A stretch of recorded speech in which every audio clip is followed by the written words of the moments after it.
Everyone, I'd like to dedicate this Shiur to the Nishmas Ram Hersh ben Shlomo, a dear friend and a great lover of Eretz Yisrael, who was nifter and is on his way now to Eretz Yisrael. Fura. Shiur should be an iluf as neshama. So, last week we established that the Torah, according to the overwhelming majority of opinions, the Torah does not tell us, go live in Eretz Yisrael, Lashon Tzivoy, imperative, go do that without asking any questions. And the upshot is then that the Torah doesn't want us to go move to Eretz Yisrael because it told us to, because it's a Tzivoy. But the Torah teaches us a lot about how important Eretz Yisrael is, which, of course, is part of our mitzvah of Talmud Torah, is to understand, learn that. And if after we learn that, we are affected by that, and we feel like, as the Chavedim says, we need to go, or as the Yaakov says, it's our obligation, it's mutal alaynu, we must do this, then, well, we must do so. That's our mitzvah, is to learn the Torah, and if it becomes compelling to us, then we are compelled to do it. And in that sense, as we mentioned last week, the Argadol calls living in Eretz Yisrael a mitzvah rabba v'alimta, a very great mitzvah, even though the Torah doesn't command us to do it. Because if you learn the Torah well and you understand its importance, then you're going to be compelled to do it. You're going to have to go there. So that's our job now, is to study what is so important about it. What indeed is the greatness, the kedusha of Eretz Yisrael. And if we, in fact, discover that if we feel compelled after learning this, then we're compelled. And if not, then not. What does that mean? It's the best we can do. What does that mean, compelled? If it's not a mitzvah, what is that? I'm not understanding I together. think you were in here last week, right? I was not. Right, okay. I said if it's last week, I'll listen So to it. it's last week, yeah. So after you listen to it, please come with the questions. Okay. That was the discussion. What we're going to do for the next three Shiurim in Mitzvah Hashem is we're going to go through three major mahalchim in the Rishonim. And those are in order of the Ramban, in order of the Shiurim. Actually, we're going backwards in history. The Ramban is the latest Rishon that we're going to start with tonight. And then the Shittas HaRambam the next year, next Tuesday. And after that, the Shita of the Yehuda Levi and the Kuzri. Each of them have their own approach. There's a lot of overlap. I'm not going to do that analysis for you, but you can put them together, and they're not necessarily exclusive. So, let's begin. The Ramban's approach to the significance of Eretz Yisrael begins essentially from the Gemara in Avodah Zarah, and here, if you have the Kairos sheet, it's the first one. The Gemara in Avodah Zarah says a shocking thing. I'm sorry, the Gemara in Ksubis. The Gemara in Ksubis Daf Kuf Yud says a shocking thing about Avodah Zarah. It says, if one lives in Eretz Yisrael, he has a God. One who lives in Chutz La'aretz is as if Doimet Kamisha Ein Lo Eloka. One who lives in Chutz La'aretz, Ki'ilu Ovid Avodas Kechavim. It's akin, it's like he's an idolater. It's like he's doing Avodah Zarah. Source for that is the pasuk by David HaMelech.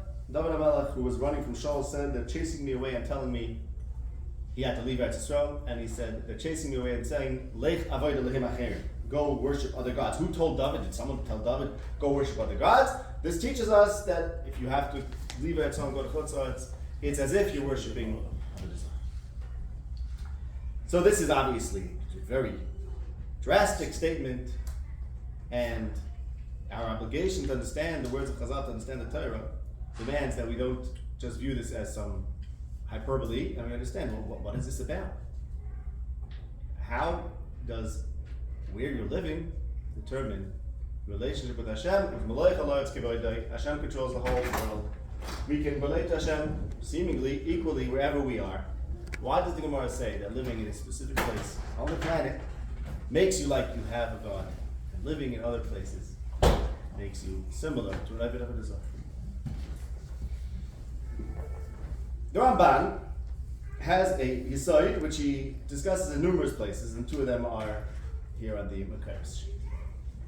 The Ramban tells us the structure, as it were, of the relationship between HaKadosh Baruch Hu and the 70 Sarim, or the 70 Malachim, that comprise the heavenly court, the structure of the relationship between them and planet Earth. Ramban says Hashem controls Eretz Yisrael, which is the center of the world, as Chazal say, and Hashem controls Eretz Yisrael directly, while the other lands each have a sar, a malach, that is in charge, manages that particular country. We, Bnei Yisrael, are supposed to be in Eretz Yisrael, dedicated l'shem Hashem. In Chutzlar, it says the Ramban, I'm reading from the quote there, this is the 6th line, of course, everything is Hashem, but in that tahar b'shleimo, it's not completely pure because there are Mesharsim, Hashem's helpers, the Malachim, who rule over these lands. And by the way, these Malachim are what the Ramban says are what's called Elohim Acherim. What does the Torah mean when it talks about other gods? It means these Malachim, who are called Elohim, the word Elohim means Malachim, and they are Malachim that are given this job to manage the Shefa to be Mashgiach, as it were, on these other countries, on the rest of the world except for Eretz Yisrael. And that's why, says the Ramban, the Gemara says, if you're living in Chutz La'aretz, it says this if you don't have an Alekah, and only in Eretz Yisrael is Hashem your God, and therefore it says this is free, Eretz Yisrael is equal to all the mitzvahs in the Torah. For this reason. And the Ramban says further that the other nations who worshipped Elohim Acherim, they weren't crazy. They knew, says the Ramban, they knew who their God was or who their Malach was. And it actually made sense. It's not permitted for a guy to go to the Zorah, but it's sensible, says the Ramban, as a guy living in whatever country, it actually had a logic to it that they worshipped those Malachim, who are the Elohim Acherim, who control the rest of the world. Okay, so that's what the Ramban says, and of course this is very mysterious. We have to translate this into a language that we can understand and learn from. And I want to first tell you what the Chidah says. This is further in these sheets. The Chidah says a shocking thing. He says the same idea that each of these Sarim, each of the 70 Sarim have a nation that they control, a certain nation and a certain land. So therefore, if we, Bnei Yisrael, are under the dominion of a Sar in a different land, any Torah and Mitzvah, Asher Yisrael Hema Oisim B'Loimdin, a Yid can be doing Torah and Mitzvahs, but if he's in Chutz La'aretz, that Torah and Mitzvahs, Salkin La'ela Ba'avir Eretz Ha'amim L'Rshus HaSarahu. It goes up into the ear of Eretz Ha'amim. The Gemara talks about this Tumah in the ear of Eretz Ha'amim. That's what the Chidah is referring to. He's referencing that there's Tumah in the ear. That means that the very ear, the very Hanhaga, even the spiritual Hanhaga of Eretz Ha'amim has a certain impurity because it relates to a Malach and not directly to Hashem. And therefore the Torah and Mitzvahs that we do goes up into the ear. V'hasar nena mihem. And the Sar, the Malach, who's the Elohim Acherim, those are the other gods, that if you worship that Malach, that's Avodah Zarah. You're giving him pleasure. And therefore, says the Chidah, that's why worshiping Hashem is not really dedicated uniquely to Hashem Dafka in Chutz La'aretz. It's Chas v'Shalom, and that's why it's Kilo Avodah Zarah, because you're actually giving Hana to the Sar. Okay? So if you would say, okay, here's this Malach, he's my God, I worship him, I'm doing things for him, that is Avodah Zarah. Says the Chidah, in a certain sense, you're always doing that, because all the Torah mitzvahs that you do give Hana to the Sar. Okay, these are fantastic things and wondrous things, but what we need to do is, when we hear something like this, we have to ask ourselves, what does this really mean? What does it mean that, obviously, Hashem is not in space, Malachim are not in space, Malachim don't have Hana, Maisim go up in the ear and they give Hana to the side. This is all language, this is symbolic language, and there's a very deep meaning to this, which, if we can understand what this really means, we'll see that's when it really becomes powerful and compelling.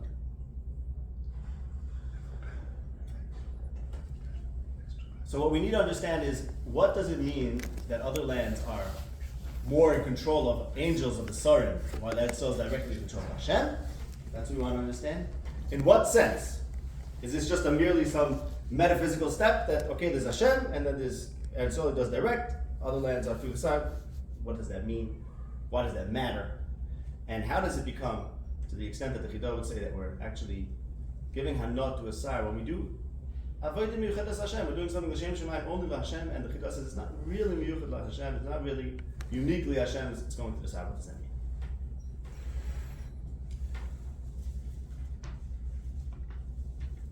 So to understand this, we have to think about a basic connection, which is Kol HaTorah Kula is based on this idea. A connection between the history of Klal Yisrael specifically, our experiencing Hashem through history, and our knowledge of Hashem. What I mean is as follows. We have what's called Das Hashem. Das Hashem is a great ideal the Nevi'im talk about all the time. Knowing Hashem. Knowing Hashem. What does it mean to know Hashem? We all have a certain sense of what Hashem is. Start at Tfilas. Godel, Gibar, and Nair. Talk about Hashem loving Chesed, Mishpat, and Tzedakah. Talk about Hashem's midas of Chesed, Din, and Rachman. There's all different ways to think about Hashem and to relate to Hashem, to know Him. How do we know Hashem? How do we know this? How do we know that Hashem does Chesed, Din, and Rachman? How do we know that Hashem is Godel, Gibar, and Nair? Says the Ramban and the Chovos HaLevavis, Sefer Ikrim, and others of the Rishayim. Hashem is known through His actions. Because we experience, what do we experience? We don't experience Hashem directly. We experience everything that Hashem does, which is all of reality. So we experience this world, and we infer from the world, we infer from the fact that the world is vast and great that Hashem is Godel. We see might in reality, in nature, and in history, and we see Hashem is Gibar, and so on. Everything we know about Hashem is essentially mediated, and we arrive at this knowledge of Hashem through understanding Hashem's actions. So to get perfect knowledge of Hashem, say a person is on a quest to get perfect knowledge of Hashem. He wants to know, what is Hashem? Is Hashem kind? Is Hashem just? Maybe Hashem is only kind. Maybe Hashem doesn't do mishpat. Or maybe Hashem always does mishpat. Maybe He doesn't have a mitzvah chesed. So in order to really know the answer to that question, what you have to do is you have to observe all of Hashem's actions. Because that's what we know about Hashem is we classify, we categorize everything He does, and that gives us a profile, we can say, of Hashem. Even that, of course, goes without saying, as Rabbi says, we're not talking about Hashem as having emotions, but it gives us a description of Hashem that we really using His actions to describe, to apply words to Him. Of course, we don't mean anything about Him as having emotions. Just want to get that out of the way. We're not talking about Hashem as Hagshama. We're not trying to attribute human kinds of emotions to Hashem. When we say Hashem is kind, what we mean is, says the Rambam, what we mean is, look at this world and you see kindness. When we say Hashem is just, we say we can see justice. So if a person really wants to have complete Das Hashem, wants to really know what Hashem is all about, he doesn't want to make a mistake, he doesn't have a wrong conception of what Hashem is. So what does he need? Well, he has to have a good categorization system. He has to have he has to know how to understand all of reality. So he has to analyze, observe all of reality, process it, and understand it properly. That's a major task, right? All of us, we have some experience, we have a life, we have a history, we have a nation, we have a story, we can learn something about the universe, but no one's observing everything. We're talking about all of history, across all of time, across the whole universe. So where do we get our knowledge of Hashem from? How do we know what Hashem is all about? Do we all do that kind of work? The answer is no, certainly not. There is a story, there is one story in history, and that story is designed to be a story that gives the sense of Hashem. And that's when we talk about Hashem revealed Himself through, of course, Yitzias Mitzrayim. The story of Yitzias Mitzrayim is, as it says constantly in the Sefer Shemais, Hashem is becoming known. And that's the pasuk here in Yechezkel, V'ivada lohem v'eretz Mitzrayim.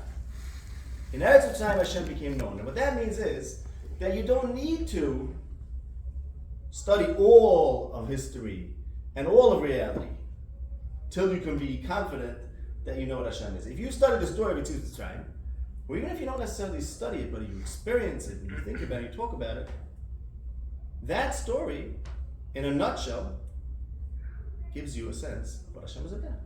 That's why Sipur Yetzias Mitzrayim is so important. It's not about, of course, this part of it is that Hashem redeemed us, and we have gratitude to Him. But the more basic point of Yetzias Mitzrayim is this is how we know Hashem. This is how He's revealed to us. So what is it? How do you give a sense of HaKadosh Baruch Hu to your children? What do you want them to learn about HaKadosh Baruch Hu? You could take them for a walk and show them the trees, and you should maybe do that too. But talking about Yetzias Mitzrayim is a guaranteed path to having a complete knowledge of Hashem. While if you say, I'm going to teach my child about Hashem because I'm going to focus on something else that Hashem did. Hashem does everything, right? So why don't I take a different story and say, let me teach my child about Hashem because I'll tell them, look at this story, this is Hashem. Look at this act, this thing in nature, this is Hashem. It's all true. But maybe you're selecting only one aspect. Maybe you're not getting the full picture because there's various midas. As we said, there's chesed, din, and rachamim. Gadol, giba, and naira. And you can break down Hashem's midas in many ways. It's Yud Gimel midas. So if you're going to pick one story and say, well, this story, as it were, represents Hashem. Maybe it does, maybe it doesn't. Maybe you have to know more than that. Yetzias Mitzrayim is the story, and this is what we mean when we say Yetzias Mitzrayim is the story of Hashem's revelation. This is what it means. It means that Hashem revealed Himself through everything He does, yes, but also through a very specific story, and that's the story of Am Yisrael and the Geula.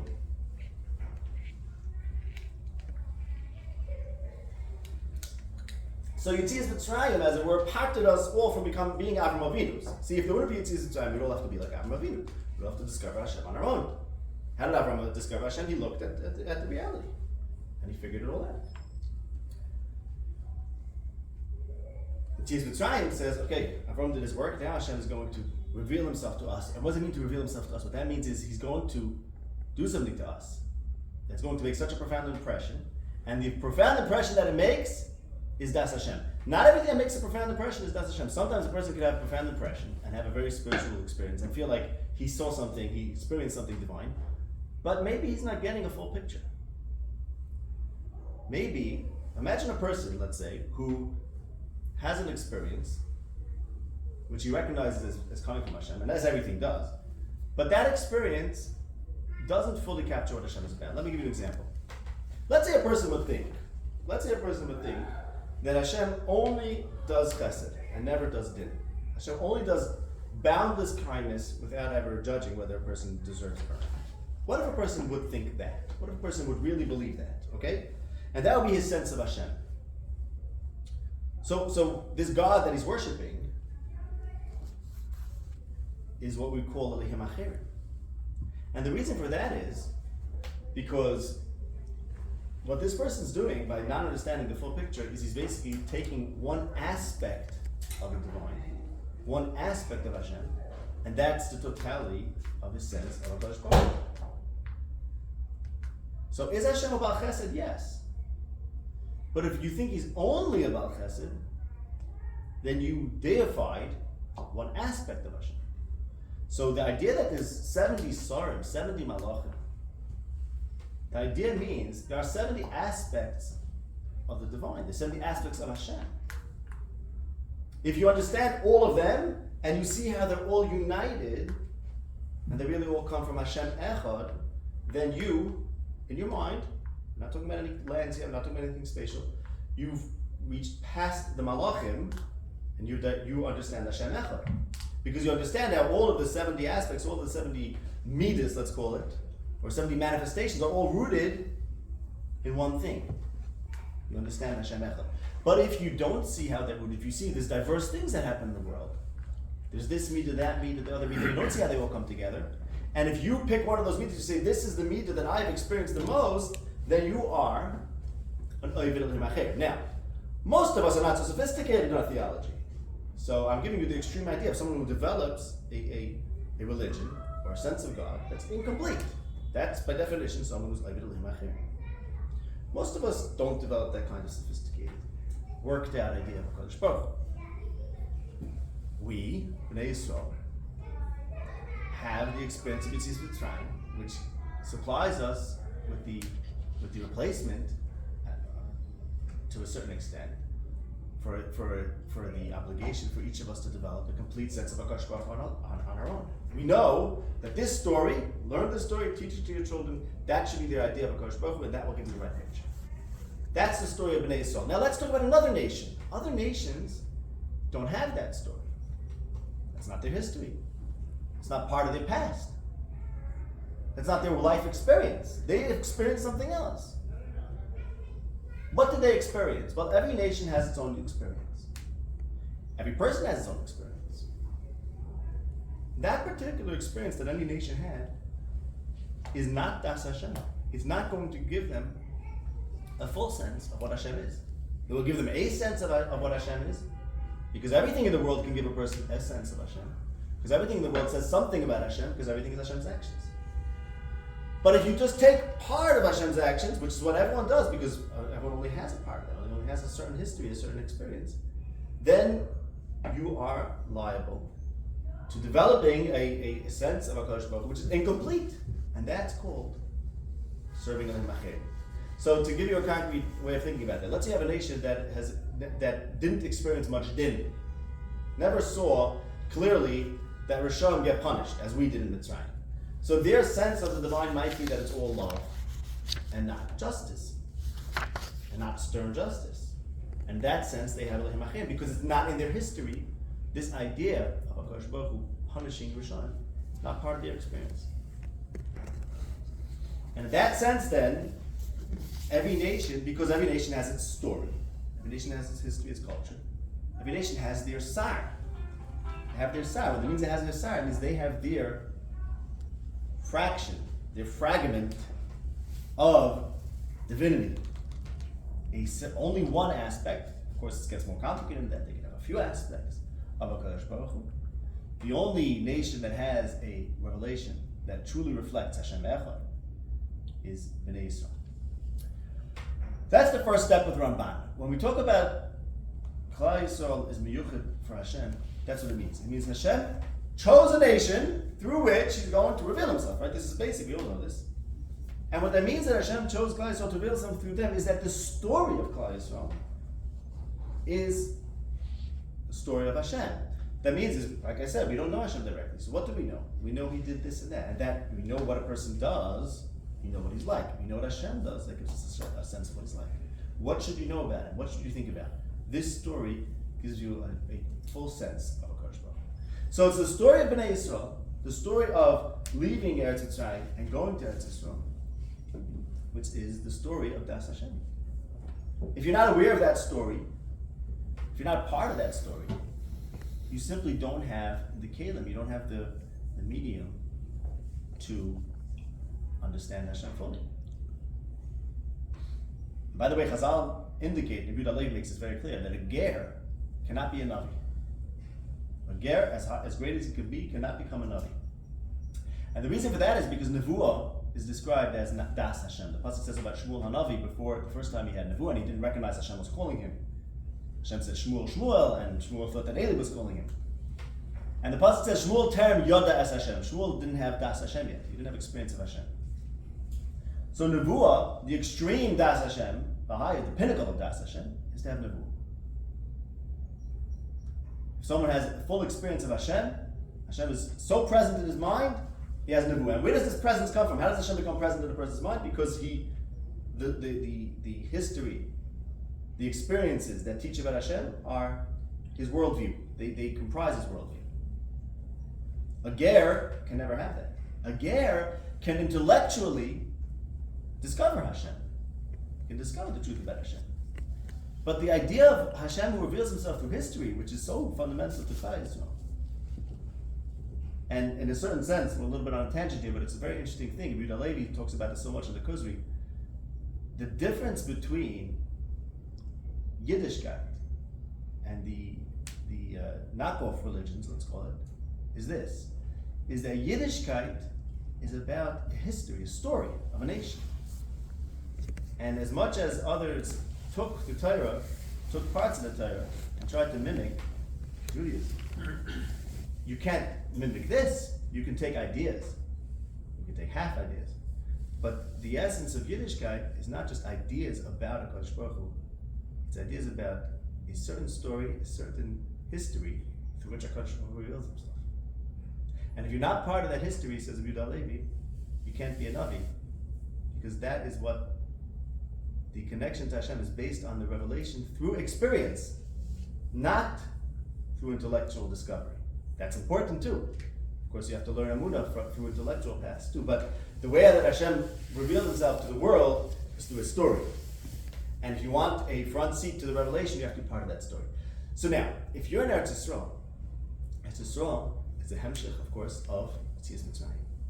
The story of Hashem's revelation, in other words, which story in history represents Hashem? That's the story of Klal Yisrael and the relationship to Hashem.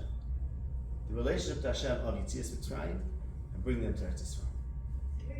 So it's that story that represents the mitzvahs of Hashem, and it's an ongoing story. It starts in Yetzias Mitzrayim. It doesn't end in Yetzias Mitzrayim. The pasuk says very clearly, "It'll bring you to Eretz Yisrael." So the hemshech, the continuation of Yetzias Mitzrayim, which is being in Eretz Yisrael, is the continuation of the story. So what that means is in a very practical way. The Yid who's in Chutz La'aretz, or even a community in Chutz La'aretz, they have a certain sense of Hashras HaShechina. Yes. But their story is not going to be a perfect reflection of the mitzvahs of Hashem. Why? Because their story is intertwined with whatever story of the nation that they're living with. It's impossible not to have a part of the American experience if you're in America. That's part of what we are. That's part of how we think about reality. And again, you have to, in order to understand these very deep ideas, it's worth taking it to the extreme. If a person were to develop a sense of God based on his experience as an American, his God would not be Hashem Echad. Because coming from America, coming from this experience, it influences the way you think, it influences how you think about Kadosh Baruch Hu. So that's the extreme case. Again, we don't do this. What we do is, we try to keep alive the Das Hashem that started from Yetzias Mitzrayim. We try to preserve our own story. And none of us usually don't really analyze it to that extent that we develop a complete sense of Kadosh Baruch Hu, but we get it through osmosis. It seeps in. The story automatically gives us a sense of Hashem. That's the Das Hashem that happens by itself, by teaching and by thinking about Yetzias Mitzrayim. By thinking about Yetzias Mitzrayim and what follows. What follows to Am Yisrael as an independent, as a separate nation. Their experiences of HaKadosh Baruch Hu, that specific story, unadulterated by the stories of other nations, is a story that reflects Das Hashem. In that sense, the Ramban says that the other nations are under the Sarim, and the avodah to Hashem is not pure, it's not complete, because it involves the Sarim. Let's explain what that means. Says the Chidah, you do Torah, you do mitzvahs, and Chutz La'aretz, and you're giving pleasure to the Sar. So now that we have a little bit of a sense of what this Sar looks like, okay? Now we know what the Sar is. Again, the Sar, when we talk about a Sar, what we mean is, if a person has a incomplete sense of HaKadosh Baruch Hu, he knows of one aspect of HaKadosh Baruch Hu, but he doesn't know of another aspect. He has a certain angle, a certain way of perceiving HaKadosh Baruch Hu that's incomplete. That's what it means that person is in the service or under the influence of the Sar, the Malach. What does it mean that he's giving pleasure to the Sar? Says the Chidah, when a person does a mitzvah in Chutz La'aretz, he's giving pleasure to the Sar. So what would that mean to give pleasure to the Sar? So let's imagine a Sar. Let's take a Sar. Let's call him the Sar of love. And what that means is, again, if you have a nation, and because of their background, because of their experience, they understand that God is love. So is that true? It's an aspect of HaKadosh Baruch Hu. Ahavti Eskom Hashem, it certainly is an aspect. Ahava Rav Avtanu, it's not everything. But what if they overweight that, and that's their only understanding of HaKadosh Baruch Hu? So they are under the hashpa of the Sar of Ahava. That you can say, you can take that, you can understand that, you can assert that. What does it mean to be Mahane, the Sar of Ahava? What does that mean? Okay? Well, let's say a person believes in his most absolute value, his most firmest value, which means what he believes to be divine, is love. So that motivates the way he lives his life, right? That motivates what he does, because that's what he believes in. That's what he thinks is the most real. And then when he does actions that are inspired by this idea that he has, he's being Mahana Desar, which means he's furthering this value system. He's supporting this value system. Here you have a person or a nation or a community or a people that has a certain sense of what's divine. That sense of what's divine causes them to act a certain way. And when they act a certain way, they further that sense of the divine. It's as simple as that. If you believe that divinity is love and you act from love, then that's going to make more people think that, oh, divinity is love. Look, it works. That's what it means to be mahana the sar. That's what it means to be in service of the sar. It means that your actions are going to be furthering this value system, which is incomplete. Says the Chidah, and it's really so true if you think about it. Says the Chidah, if you're living in a culture that the value system of which, meaning what they believe to be the most real, just to say what they consider divine, if that's not Hashem, if that's something not quite Hashem, they don't really get Hashem Echad. They know something, but they don't have it all worked out. Then when you do some good, and the good that you do is invariably going to be influenced by the culture you're in. It's going to be influenced by that. So then all the good that you do is furthering and supporting an incomplete value system, which is ki'ilu aved avodah. Which is ki'ilu aved avodah. So let's take an example. Anyone want to suggest what we should call the God of America? What should we name the Sar? Kindness. Kindness. Kindness. In America, they believe in kindness. Say. And sometimes at the expense of justice. That influences us. We're part of that. If you do an act of kindness, which is a mitzvah, should you do the act of kindness? Of course you should. But when you do the act of kindness, since you're an American living in America, you're supporting the American value system, like it or not. Because if there's going to be an American who does great kind things as a Jew, it's still going to be credited in people's minds to America. Because the fact is that he is influenced by America, because you cannot avoid the influence fully. Which means you cannot have full Das Hashem. If you're part of a different story, says the Ramban, you can't have full Das Hashem. And if you can't have full Das Hashem, that means what is the most important thing to you, what is the most real to you, is not going to be the absolute truth of the Torah. And therefore, all the good things that you do are promoting incomplete beliefs. Terrible thing. And there's some sefer, which, if you think about it too much, it's very scary and it's frightening. Some sefer says, I was shocked when I saw this, and then I realized it's exactly this point. Ein chet ba'olam goyim ra kol kach. No aver in the world causes evil as much as, now, what do you think he's going to say? Zara, killing people. What's the chet that causes the greatest evil in the world? Kemoi ha'oise mitzvah shaliketikna. You do a mitzvah imperfectly, nothing causes evil like doing a mitzvah imperfectly. Shaliketikna. Why?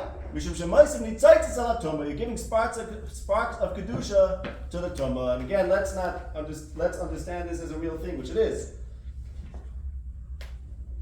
Here's what it means. Hashem has a plan in this world, and the plan is Hashem is revealing Himself, and He reveals Himself through the story of Klal Yisrael. The end game is Das Hashem. Amola is Das Hashem. The whole world is supposed to be full of Das Hashem, which means the whole world is supposed to understand what Hashem is doing, what Hashem is about. What if a person does tremendous evil? What if a person does tremendous chatoim, which are obviously chatoim? So we write him off, and we go weiter, and we try to continue this great project of Das Hashem, of understanding Hashem, discovering Hashem. He doesn't cause so much evil, that guy. You know why he doesn't cause so much evil? Because no one takes him seriously. Because he's so obviously evil. But a mitzvah shaliketikna, people say, hey, you know what? It works. If you have a world, an incomplete world, where we don't have Geula, and we don't have full Das Hashem, and yet there's goodness and things work, then that's what really causes the progress of history, the process of HaKadosh Baruch Hu's revelation to stall. Because people say, this I believe in this. And see, what I'm talking about is something we all recognize. It's so obvious. People do good in America, and they do good in Ruchnias, right? And we'll say it's great, it's wonderful. We could do so much. We could do so much chesed. We could do so much. We could be so much Torah and so much this and so much. And it's true. But you know what? That's called a mitzvah like tikna. So in a certain sense, what the Chasam Sofer is saying and the Chidah is saying is that the better things are, the worse things are.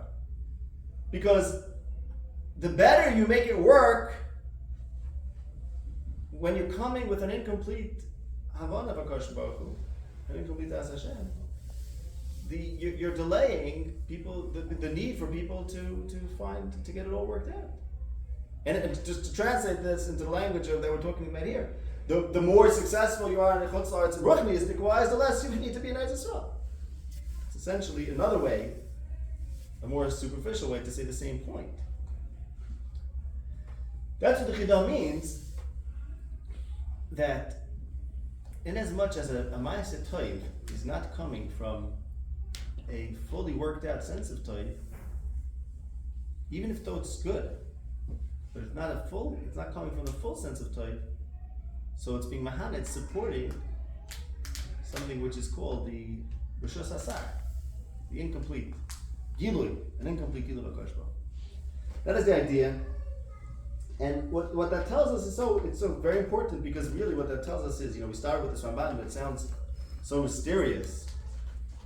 It sounds like Kabbalah in a certain sense it is, but really, if you take it down to the level of reality that we experience, but you have to think about it in a sophisticated, deep way, you see that it's so obvious. Of course, the story of V'Yivad Alehem, the story of Klal Yisrael as the story of HaKadosh Baruch Hu's revelation in this world, of course happens to Klal Yisrael as a nation, starting in Yetzias Mitzrayim and continuing as a complete independent nation. That's how Hashem reveals Himself to the world, through Klal Yisrael. If Klal Yisrael is going to be mixed with the Umas and mixed in the other lands, of course the revelation is going to be corrupted.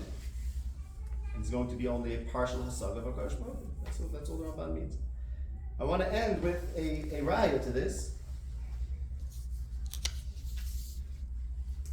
We began with the Gemara Rabbi Zar. The Gemara Rabbi Zar tells us it's such a terrible thing that someone leaves Eretz Yisrael, it's like he's doing Avodah Zarah, and he learns that from the pasuk by David HaMelech. David HaMelech said, "They're chasing me away and telling me go worship Avodah Zarah." Who told David to worship Avodah Zarah? Malamed, that because they caused him to leave Eretz Yisrael, it's Ki'ilu, they're telling him to do Avodah Zarah. And the question is that the Sifri in the Dvarim, on the pasuk Hishamru lachem pen yifta levavchem v'sartem v'avantem elahim acherim, and Rashi brings it over there on that pasuk. Hishamru lachem pen yifta levavchem says the Sifri. What does it mean? It says pen yifta levavchem v'sartem v'avantem. Maybe your hearts will go yinifta v'sartem v'avantem. It says the Sifri. Once you're purged from the Torah, once you stop paying attention to the Torah, pen yifta levavchem. Careful to pay attention to the Torah, because if you don't, you're going to end up doing Avodah Zarah. Shenemar, because it says by David HaMelech, they chased him away and said, go worship Avodah Zarah. Who told David to go worship Avodah Zarah? Because he couldn't learn Torah. Okay, so the pasuk by David HaMelech is running away from Shalom. So of course there's a lot of bit of Torah there. But David HaMelech left Eretz Yisrael. There are two sources. One says that the reason why it's considered like he's over Avodah Zarah is because he had to leave Eretz Yisrael.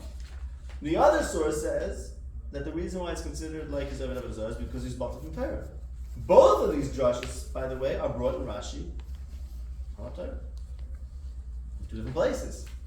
So which one is it? What makes a person like an Avodah Zarah? The fact that he's not in Eretz Yisrael, the fact that he's not learning Torah. The answer is, being in a spot of land does not determine, being in a specific part of earth does not determine whether a person is Avodah Zarah. Of course not. Of course, a person is only Avodah Zarah in his mind. And what determines whether a person is considered an Avodah Hashem or an Avodah Zarah is whether, as we discussed, he has Das Hashem or not. But in order to have the full Das Hashem, you need the full experience of Hashem. And the full experience of Hashem is in the hashgacha of Am Yisrael and Eretz Yisrael. So the two Midrashim are one and the same thing. David HaMelech was told you can't learn Torah. Why? Because only in Eretz Yisrael does a person have the full message of the Torah. The full message of the Torah is the story of Klal Yisrael in Eretz Yisrael. That's the Bittul Torah that David HaMelech was caused. The Bittul Torah was that he was unable to have a front seat to be present in the story, the unfolding story of Hashgacha, the story of Klal Yisrael, which is Torah. And that's what the Medrash says, that Eretz Yisrael is called Tevel, because Eretz Yisrael has the Tavlin. The Torah is the Tavlin for the Yetzer Hara, and Eretz Yisrael has the Tavlin. Shenemar Malko v'Soreh Bagoyim Ein Torah. Mikan sheha Torah v'Eretz Yisrael. Only in Eretz Yisrael is there Torah. Why? What does that mean? What that means is, if you want to know the teachings that we're supposed to learn from the Torah, which is Das Hashem, that's the purpose. Haska v'Yodaya Oisi is the purpose of the Torah, to know Hashem. If you want to get the purpose, the full teaching of the Torah, you have to have a front seat to the Hashgacha in Eretz Yisrael. If you don't, Chas v'Sholem, then why are you Eved Azar? Because you don't have Torah. The being in Eretz Yisrael that determines your relationship to Hashem is not some magical thing that has to do with space. Hashem has nothing to do with space. Hashem has nothing to do with space. But what happens in this world takes place in a certain space, takes place in a certain nation. That's the idea that Hashem chose Klal Yisrael to reveal Himself through them, and it's through their story that He reveals, and through their ongoing story. So if you want to be constantly learning that Torah, you want to be a chelik of that Torah, and a chelik, you want to have a front seat to this great revelation, you have to be a member of Klal Yisrael. You want hashgacha, you don't want to go live somewhere else all on your own. You want to be part of that story, and that story is the story of Am Yisrael in Eretz Yisrael. Next week, Mitzvah Shem, we will move on to the Rambam's Mahalach in the Chashivos, in the Kedusha verse. Yes.